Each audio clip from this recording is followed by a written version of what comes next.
اسلامی تاریخ کا ایک عظیم مرد مجاہد جسے دنیا حضرت خالد بن ولید کے نام سے جانتی ہے، جو سیف اللہ ہیں، اللہ کی تلوار ہیں، اور آپ کبھی میدان میں نہیں آپ نے شکست پائی، ہمیشہ آپ جیتے ہیں، اللہ نے آپ کو نصرت عطا فرمائی ہے۔ حضرت خالد بن ولید کی ایک مرتبہ عیسائیوں سے لڑائی ہوئی اور گھمسان کی جنگ ہوئی تھی، تو ان میں ایک بہت بڑا پہلوان تھا جس کا نام تھا جرجا۔ جرجا نے سنا کہ میرے مقابلے میں حضرت خالد بن ولید آ رہے ہیں، تو اس نے کہا، اے مسلمانوں، میں تم سے جنگ کروں گا، یقینی طور پر کروں گا، لیکن جو تمہارا سپہ سالار ہے خالد بن ولید، پہلے میں اس سے کچھ بات کرنا چاہ رہا ہوں، مجھے امن چاہیے، سکون چاہیے، اس کے بعد میں ہم جنگ لڑیں گے، ایک دوسرے کا خون بہائیں گے، لیکن پہلے ہمیں کچھ مطالبات ہیں، انہیں پورے کر لینے دیجیے۔ اللہ اکبر۔ حضرت خالد بن ولید میدان میں نکل کر کے آئے اور آپ نے کہا، اے جرجا پہلوان، بتا تیری کون سی بات ہے جو تم مجھ سے کرنا چاہ رہا ہے؟ تو جرجا پہلوان نے کہا، ایک بات بتاؤ، کیا تمہارے نبی آخر الزماں پر آسمان سے کوئی تلوار بھی نازل ہوئی ہے؟ تو حضرت خالد بن ولید نے کہا، نہیں، کوئی تلوار نازل نہیں ہوئی ہے، ان پر تو قرآن نازل ہوا ہے جو انسانوں کی ہدایت کے لیے ہے۔ تو اس نے کہا، ایک بات بتاؤ، وہ تلوار کیا خالد بن ولید تمہیں ملی ہے؟ تو آپ نے فرمایا، میں تجھ سے کہہ رہا ہوں کہ کوئی تلوار نہیں اتری ہے، بلکہ میرے نبی پر تو قرآن عظیم اترا ہے۔ تو اس نے کہا، تو پھر تمہیں سیف اللہ کیوں کہا جاتا ہے، اللہ کی تلوار کیوں کہا جاتا ہے؟ میں سمجھ رہا تھا کہ نبی آخر الزماں نے تمہیں وہ تلوار عطا کی ہے،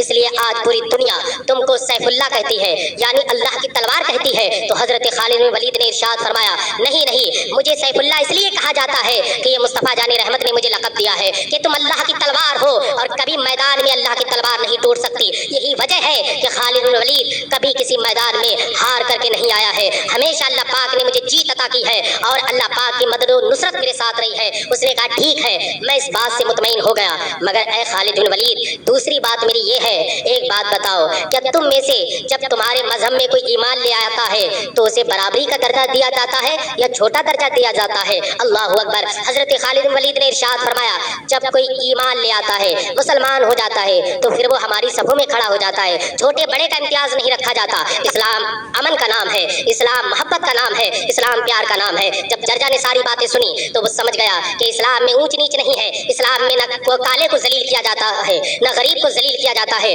اسلام میں کالا گورا برابر ہے، امیر و غریب برابر ہے، شاہ و گدا برابر ہے، وہ جیسی جس کے دل میں نبی کی محبت ہوتی ہے اس حساب سے اللہ پاک اسے عزت عطا فرماتا ہے۔ جب وہ ساری بات سن گیا تو حضرت خالد بن ولید سے کہا، اے خالد بن ولید، اپنا ہاتھ آگے بڑھائیے اور مجھے اسلام قبول کروائیے۔ حضرت خالد بن ولید نے مصطفیٰ جان رحمت کا کلمہ پڑھایا، اللہ کی توحید کا اس نے اقرار کیا، نبی کی رسالت کا اقرار کیا ہے۔ تو جو انسان خون کا دشمن بن کر کے آیا تھا، مگر یہ امن کا پیغام دینے والے خالد بن ولید نے کوئی تلوار نہیں اٹھائی، کوئی خون نہیں بہا، اور وہ مسلمان ہو گیا ہے۔ تو یہ اسلامی تاریخ رہی ہے کہ لوگ کیسے کیسے پہلوان، کیسے کیسے بادشاہ، کیسے کیسے دولت مند لوگ اسلام کی تاریخ کو پڑھتے ہیں، سنتے ہیں، اور مصطفیٰ جان رحمت کی سیرت پر جب وہ اپنا غور و فکر پوری طریقے سے جماتے ہیں تو مصطفیٰ جان رحمت پر ایمان لے آتے ہیں۔ جو دنیا میں آیا اور جس نے ذات مصطفیٰ پر اعتراض کیا ہے، لوگوں نے دیکھا کہ آخر میں وہ اسلام کو قبول کرنے والا ہوا ہے۔ اللہ اکبر۔ تو یہ مصطفیٰ